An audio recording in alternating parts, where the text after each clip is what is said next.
All right, good morning, everybody. How's everybody doing today? I had this kind of cheesy music box thing I was doing earlier.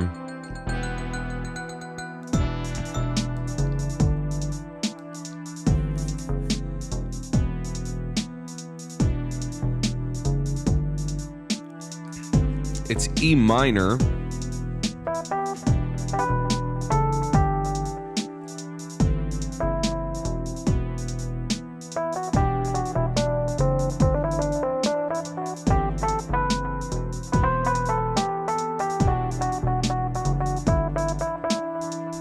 And you would ask how I might know that, so we're going to talk about that now. We're going to talk about a continuation of the last stream, which seemed very, very popular. Some of my streams that are more music theory, I think everybody really likes them because of the learning and the experience, and that's what the channel's all about. You know, I love performing live. I love playing techno live. I love playing acoustic instruments live. I love playing everything live. Like, I have a great time playing music. Friends, family, anyone who always wants to play with me, they're always surprised at my intrigue and my consistent study of music, okay? And whoops. But sorry, I should have turned that on earlier just in case we needed it to make sounds. But yeah, like, my constant curiosity in the music world is definitely an advantage for me musically, because I'm constantly making loops, I'm constantly teaching, I'm constantly sharing studio diagrams with people, and trying to get people involved with music. When I got involved with guitar, I wanted to like solo like everyone else. I wanted to be able to continue playing. I didn't want to ever have to stop. And that's what led me to key theory, you know. When I first got one of Adam Cadman's books, and this is the one I show everybody all the time. I have like 4 of these. I thought it was magic spells. And then I realized it's like, well, it's going to help me make magic with music, right? That was like this idea. G, you guys, everybody, 1 sharp. And the circle tells us this. The first sharp is F in the series of sharps because it starts here and it goes clockwise. Father Charles goes down and ends battle is how I learned it. So you can even put like a little mark here.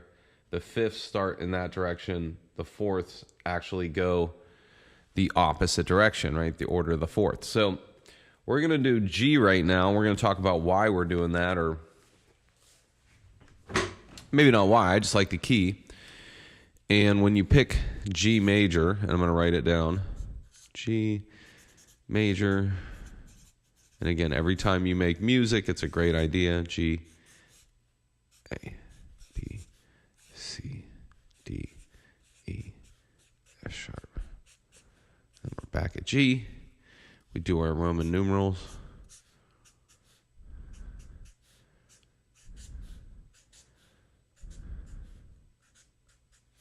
And this is just me making them so we can understand what values they have. And the values is major and minor. Remember, your 1 and your 4 chord are your major 7s.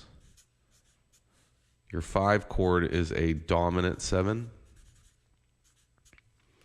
I say your 2 and 3 are minor chords. And your 6 is what's called the natural minor.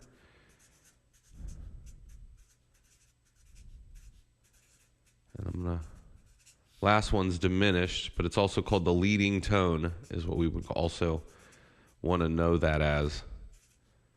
And I'll explain that in a moment too, right?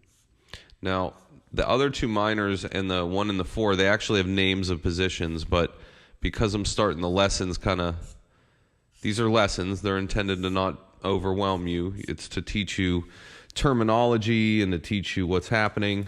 I'm going to hold that up if you want to take a screenshot. And then this idea that me and Spidey are always here helping you out. What up, Spidey? Bam. with what key signature we're in, right? Now, when I say natural minor and I was playing a 6 there, that's what I played. I played an E minor chord. And I loaded a real piano next to me today so you could see, right? You could see my hand, right? When I play a chord. In this world, in the Ableton world,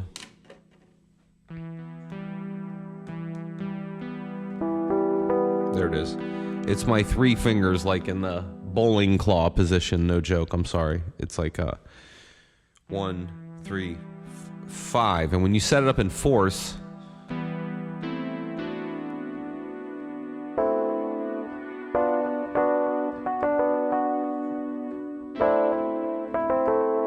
because the key of G is A minor,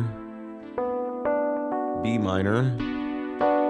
Right? You can just do this on your move or on your push or on your launch pad or on any other grid controller. Now, I don't know how MPC is laid out.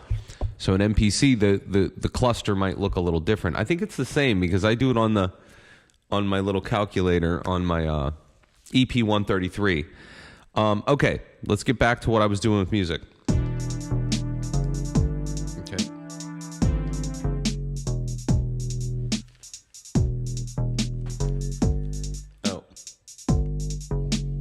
MIDI syncs, all right. I'm seeing some stuff. Let me just clear all these sequencers to make sure. Okay, so we're sitting here and the bass line is an E minor scale.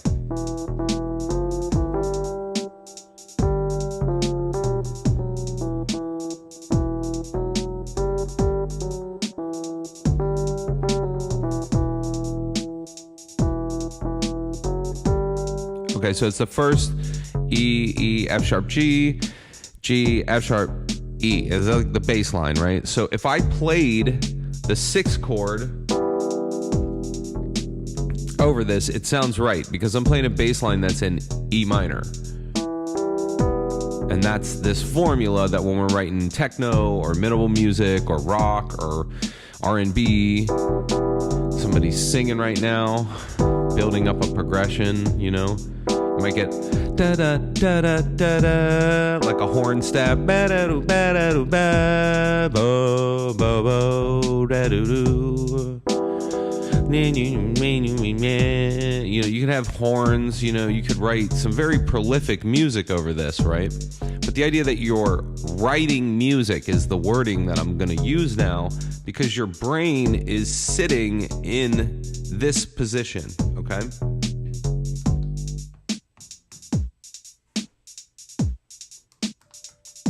Okay, so we're going to have a little talk. There's no bass line going. There's just drums. And so when I'm sitting in my studio, which you're sitting in my studio with me right now. So when I'm sitting here, welcome to the channel. Thanks for joining. When you're sitting in your studio and you're making music, this is kind of the setup, right? You get a drum machine going and you go, well, what am I going to write today, right? So if I was in the key of G major and I'm playing more techno, I'm going to play minor chords, right? If I play A minor,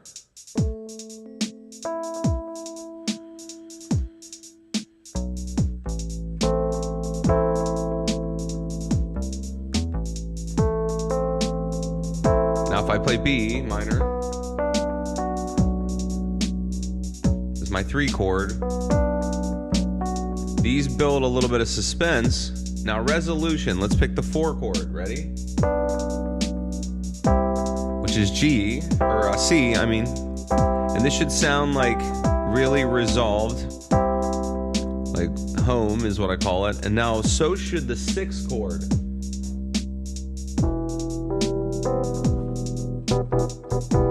Because that's kind of where we started, right? All right, now this 6 chord is E minor, right? If I played it like a 7th, I would add my 7th chord. And then now we're going to play... Nope, I want...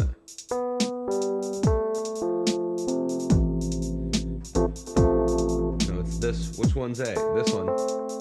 Yeah, this one. I want. So there's my A chord, A minor. And then there's my B minor. We're going to resolve back to 6 this time. Our home, right? All right, so I just taught you 2 places to resolve. It could be a 4. It could be a 1. What if we went to 1? It'd be like, it's kind of cheesy, but...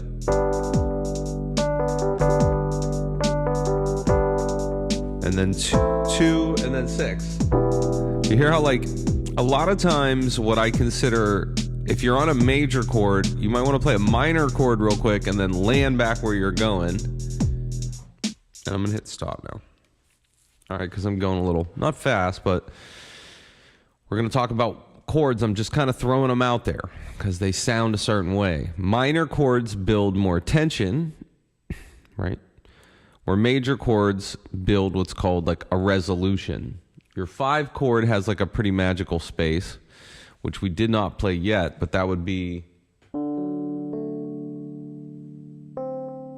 And that's the reason why. See this, like, normally you would think it's... No, it's... Which is the dominant 7th.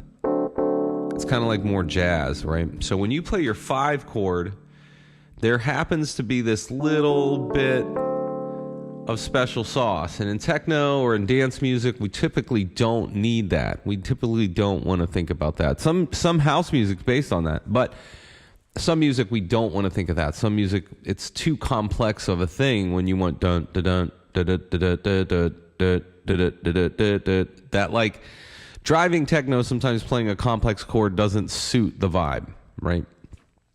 Like dubstep, we want a wobble. We want one sound. We want a pause. We want another sound. Pause. We want a couple sounds. Pause. You know, it's like call response would be the word there, right? So the call and the response, though, I'm teaching you the notes that you would call and respond with, if this would make sense. And I picked G major today, which is the key of E minor. It's also what jazz people would call this. It's E minor as well.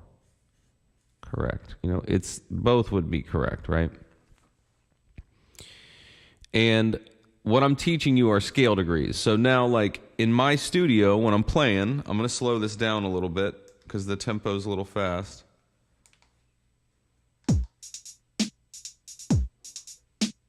Maybe a little bit more. All right. And let's say that we go and as we're playing this tempo, we want a couple chords, all right?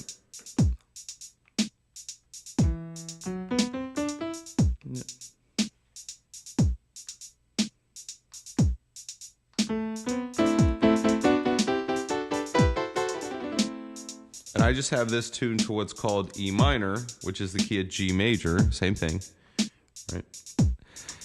E minor would be like, well, the root note is considered this one, right? Is what I'm considering my root right now, all right? But anytime I write a progression, we're going to write it just like this, right? So our progression is going to be as follows. I was talking about doing like the 1 chord, which is G. 6 chord has a nice resolve to it, feels pretty calm.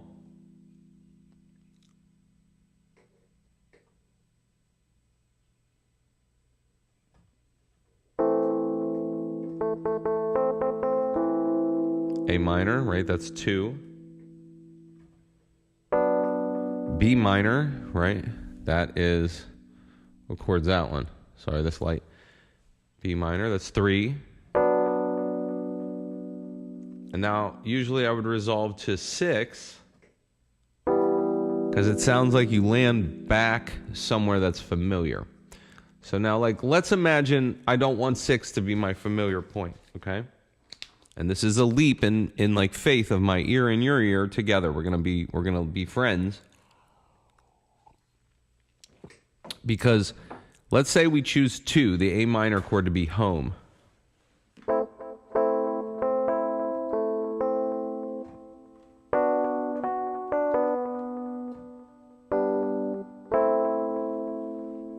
right, so we're going to start playing the 2 chord this time as if it's home, and I'm going to try to trick our ears. Let's see if I can do it.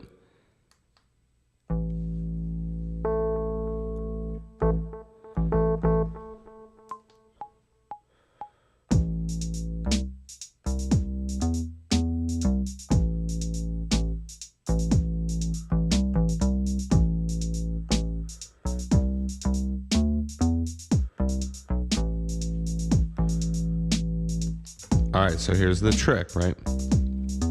I just played an A minor bass line, right?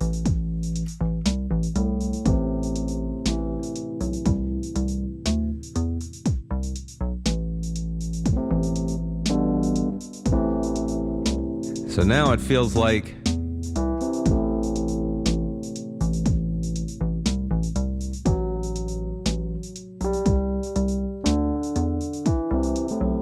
it should feel like the place we land now, okay? So for just a split second in time, I stopped the music, I ended all the other music, I kept a drum beat, and then I just started playing a different chord, right?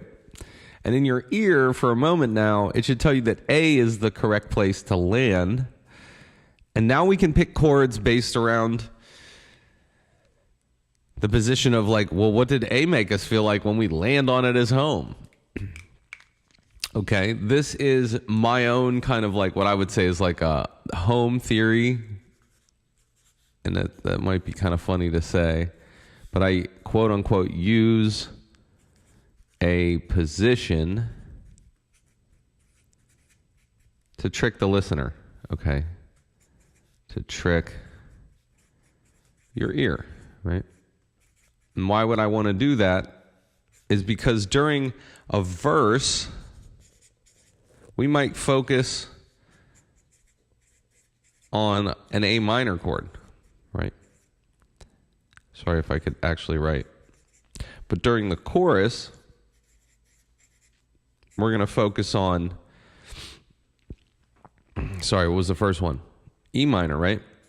And then guess what? You're going to love this. During the solo, we use the 5. We use D major, D dominant 7, which is like a major chord. But it's really cool because it has this like jazzy kind of thing. And if you were the Grateful Dead, that's what Jerry Garcia loved, was Mixolydian. All right, and there's a reason some people's ears focus in on stuff, right? So what I'm saying to everybody is if I am in the chorus, or if I'm in the verse right now, and my music sounds like this, and I'm going to record a piano note. Ready? Let's go. 2. And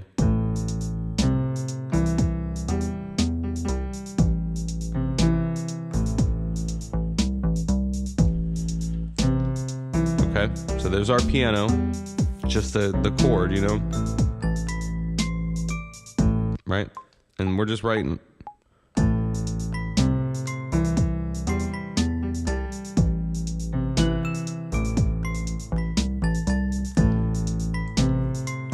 All right, and so this is my chorus.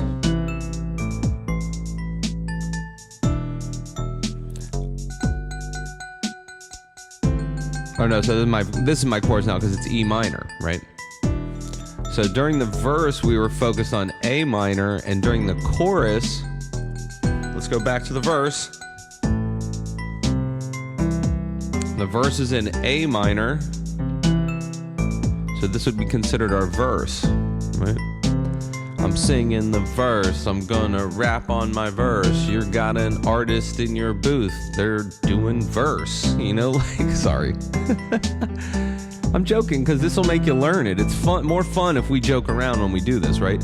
But the idea that during the verse, A minor is the home. Now we're gonna go to the chorus, and it's E minor now.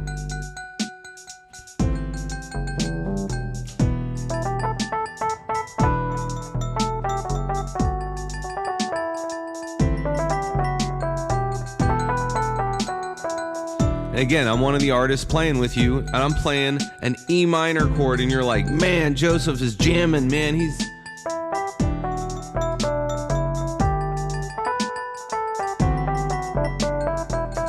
because I'm respecting E minor right now. When I play a scale, it's E to E with a F sharp, and every other key's the white keys on the piano. So we're going, hey, he's playing an E minor scale in the key of G major, okay?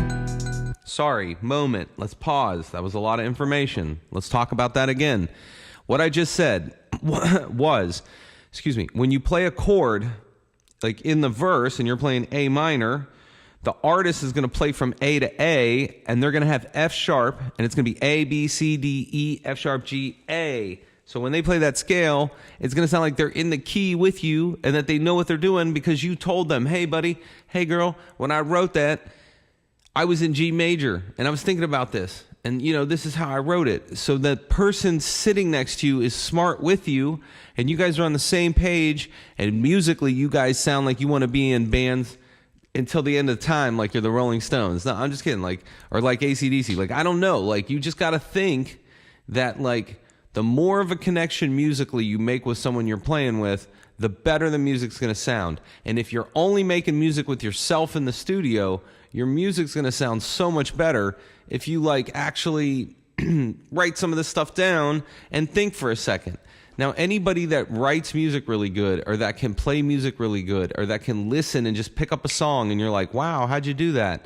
They have a very heavy understanding of key theory, and they understand that a lot of people are writing the music like this. Now, there's something called passing tone, enharmonic behavior, instead of harmonic behavior. I will go down those roads, and I have previous streams that cover something called modal or modal exchange interchange. I do way more complicated videos, but right now we're not there. We're talking about how to play in one key, and these are windows. I call it home theory.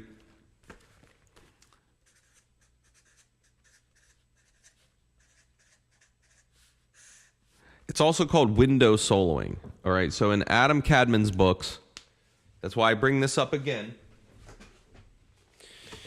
In Adam Cadman's books, the Guitar Grimoire, he teaches you window to window, meaning when you're playing a certain chord. Let me see, that's the deeper part. I'm sorry. Right here.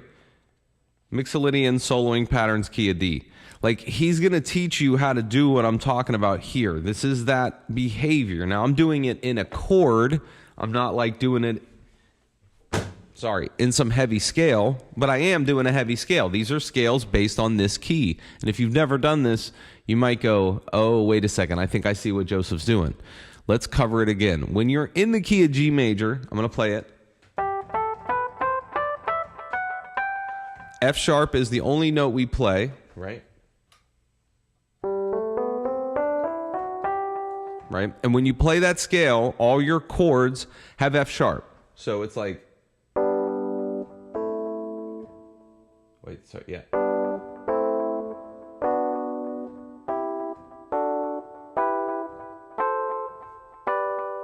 So those are the 7 positions you would practice over and over and over and over until you drove home that you were in this key, okay? And then when you go over to your move and you push the button with the music note and you say E minor or G major,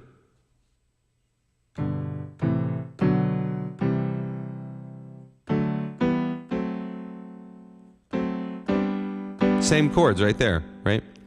But now I just play them in little clusters, and in this world,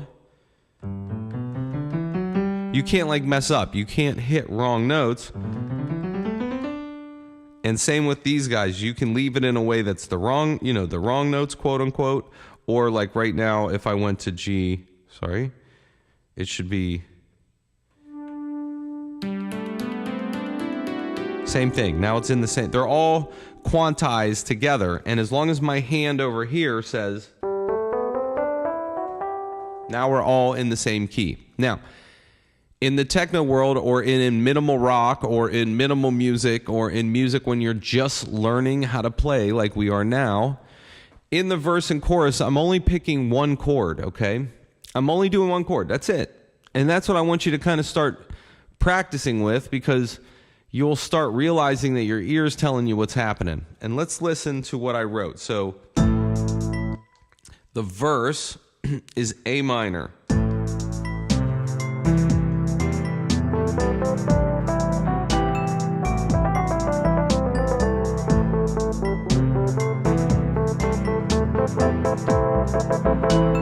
And the chorus is E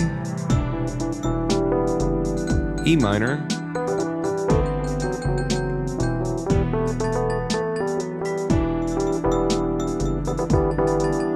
All right, now I wrote down here solo D dominant. So let's pick the 5 chord, right?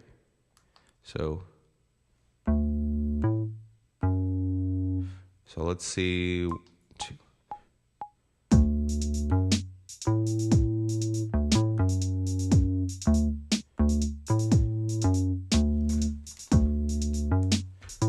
Okay, so that's my 5th.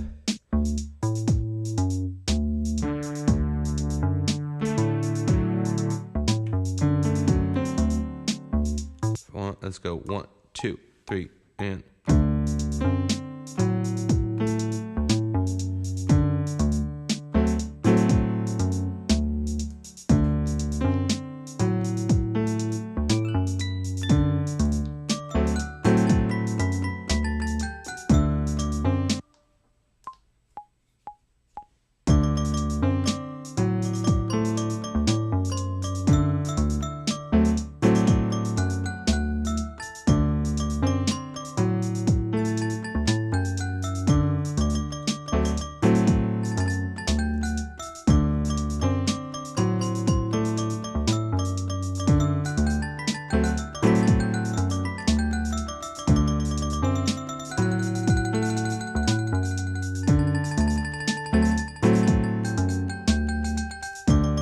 No quantize, because that was the craziest, weirdest shit on earth, right?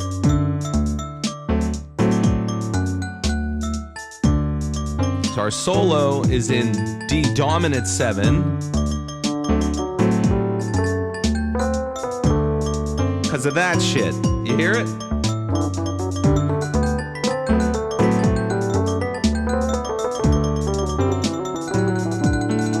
It's awesome, right? It's got this weird funky kind of thing, right? And it's built right into the key. You don't this is okay. That's where I gotta stop for a second. You don't have to be some musical crazy guru to figure out that you can actually play a little bit of something that sounds kind of jazzy, right? And it took me years to start developing the ear to say to myself, it's just the mode you're playing. It's just the positioning you're in. If I played a series of 4 dominant chords back to back, D dominant, C dominant, B dominant, A dominant, we would sound like the funkiest, jazziest band. Like we'd be playing funk at that point, but that would be modal behavior. That's called jazz, and that's outside of the scope of what we're studying today. Today, I'm teaching you how to play the paradigm of one key. And I'm teaching you that, like, honestly, if you just get good at playing one chord in each verse, or then in the chorus, and then in the solo, and then in the intro, and in the outro, instead of having really boring music, your exploration now, when you play one chord, is within the relationship of the notes in the mode. I'll say that again. Instead of trying to jump, I'm going to play this progression that's 1, 2, 7, 4, 3, 7, 2, 4, 7, 3, 4. Now you're Dave Matthews.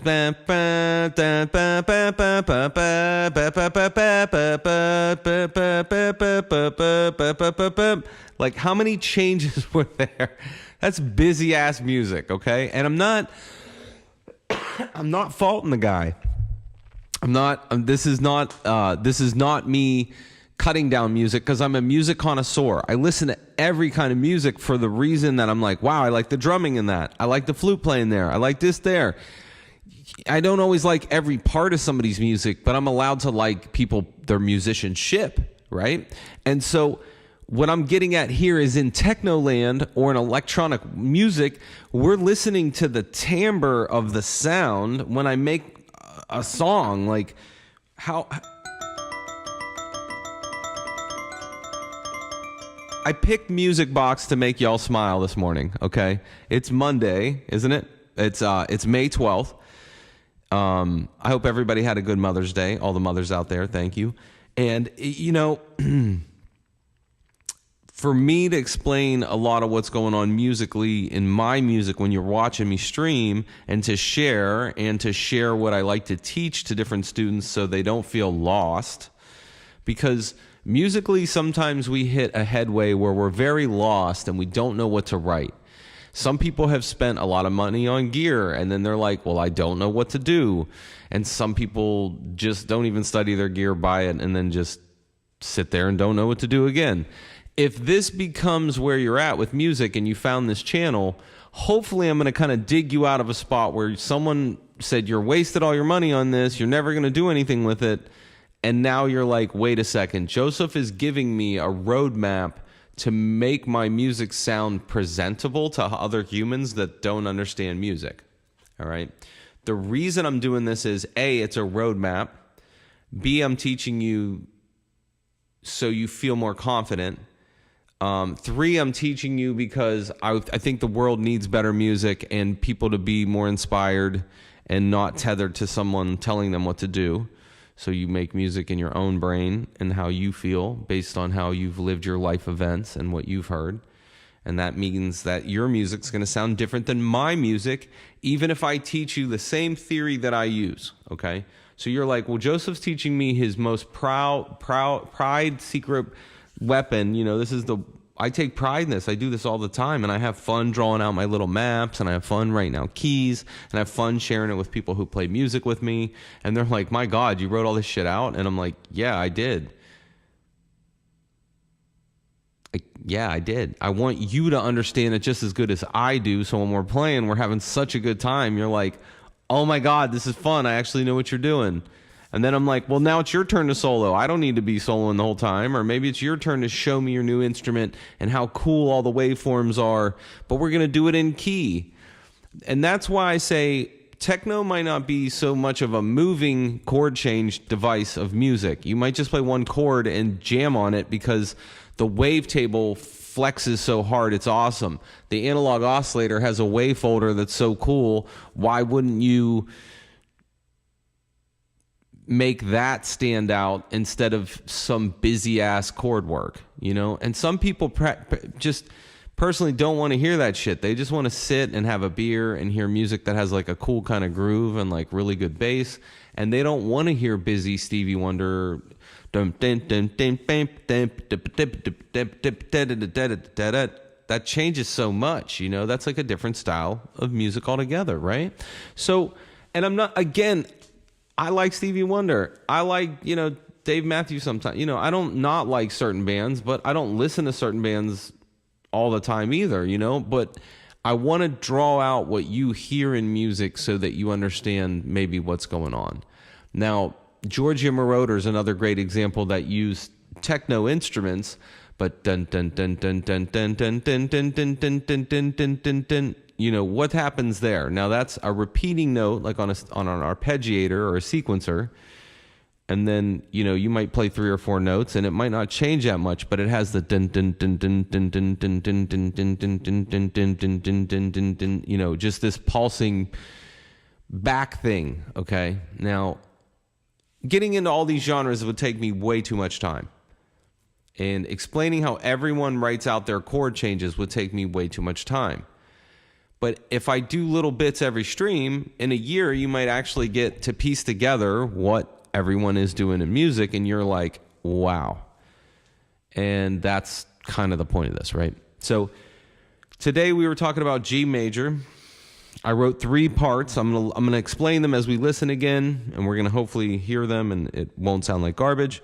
So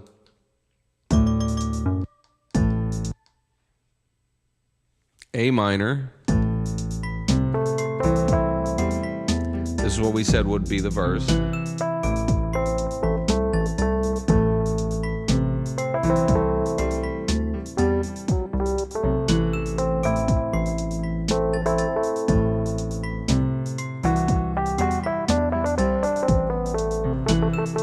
Remember A to A with F sharp. And now we're going to go to what we call the chorus, E minor. Ready? And with E minor, it's F sharp, remember?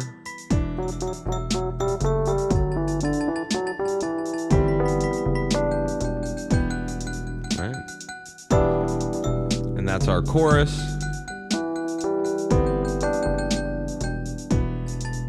Get ready, we're gonna go to the solo, which is D dominant 7. Ready? 5, 4, 3, 2.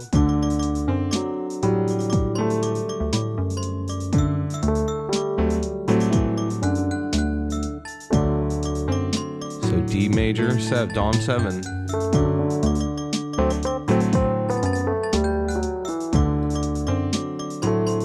Pretty happy because remember we resolved in the chorus. Very happy. We're letting the music box dude or girl just solo out. She's blasting the music box. Right? And then so what if we muted it? No solo, but what if we let the other people be kind of funky for a minute? The bass player wanted their little spot. Bing, bing, bing, bing, bing, bing, bing, bing, bing, bing. You know, you could give each musician in the solo, they're gonna solo over D dominant, or yeah, D Dom 7.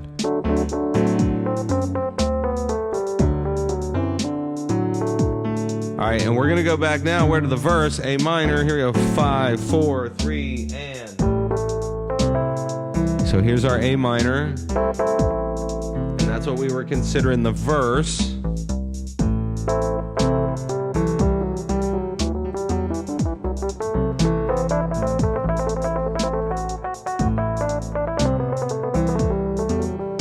And you got your keyboard player who's hamming out a little, whatever. I don't know. Maybe you have a guitar player now that's playing like A minor, whatever, the chords, and now we're gonna go from the verse to the chorus. E minor. Here we go.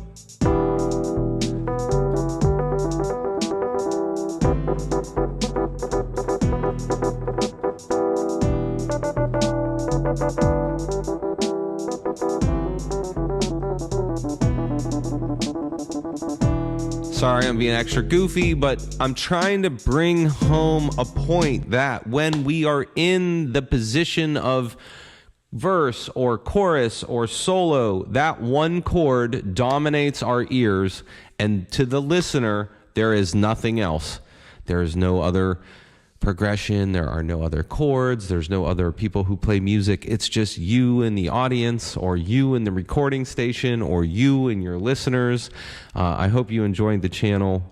I hope you like and subscribe. I hope you tell some friends that you're learning some music from me. I hope you come back and learn some more.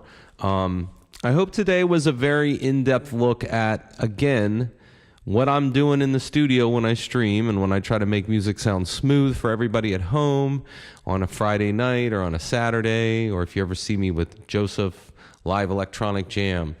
A lot of times I might play one chord for the next 3 minutes and solo over it, you know, and then the next chord change might be 3 chord or 4 chord change, or the next one might be something different. But lately when I play techno, I do like this theory where I just focus on like one kind of chord and I kind of fester around it is the joke. Because sometimes if you pick a real complex chord like a minor 6th or, you know, a suspended 4, you know, or you just pick some kind of different chords, the heartstring pulls a different way, and then the resolution when you land on a chorus is amazing. The feeling is really, really big. And I think that's where some artists use certain chords to tug on your heartstring. Is that the word? Maybe? I don't know. All right, well, I feel like that was today's stream. I feel like I can't go any further than that. And I feel like if you were watching Spider-Man, high five, boom. All right. Anybody out there, hopefully you got something out of today's stream. I'm going to roll us out with the chorus. So, like I said, hopefully you had a good day tuning in. Hopefully you learned a lot about what I do with electronic music. Hopefully you're with your, OPXY, you're with your monopoly, maybe you have some Elektron boxes, maybe you got the Ableton and Move, maybe you're fun enough to collect Buchla. Who the hell knows, man? Hopefully you're having a good day. Hopefully you're learning.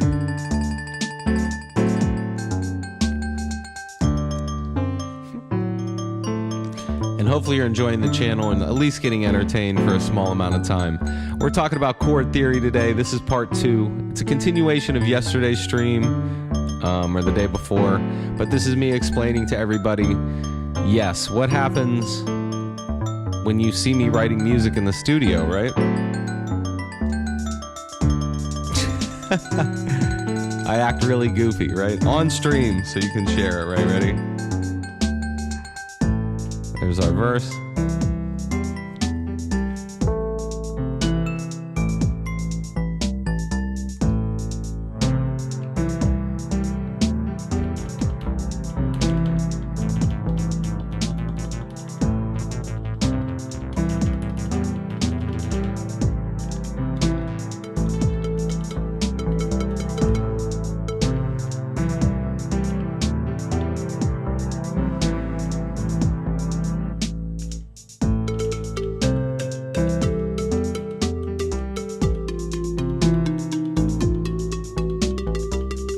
I gotta quantize it. Hold on a second, because I'm an idiot.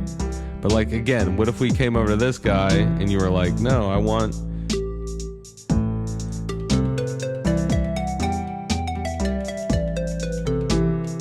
We could just, you know...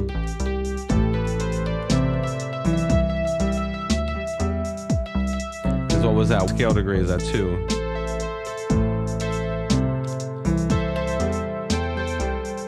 Then we go to the next part, it's E, right? So it's 6.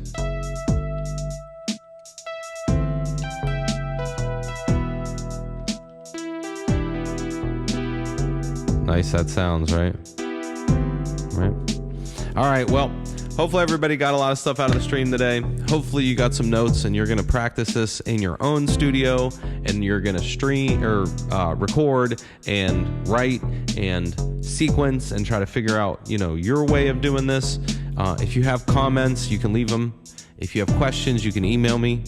And yeah, if you need anything, you know where to find me online, outofthebag.org. If you want to support the channel, I always tell people, you know, you go buy one of my records on Bandcamp. You know, I think they're $3. Buy 1 or 2 of them. You know, if you want to hear more of my music, if you want to hear this process in records, I'm not lying. All of those records, all of them are this methodology. You know what I mean? So if you want to learn more about me or you want to support me, please go grab a record, leave a comment. Thanks for tuning in and enjoy the rest of your week.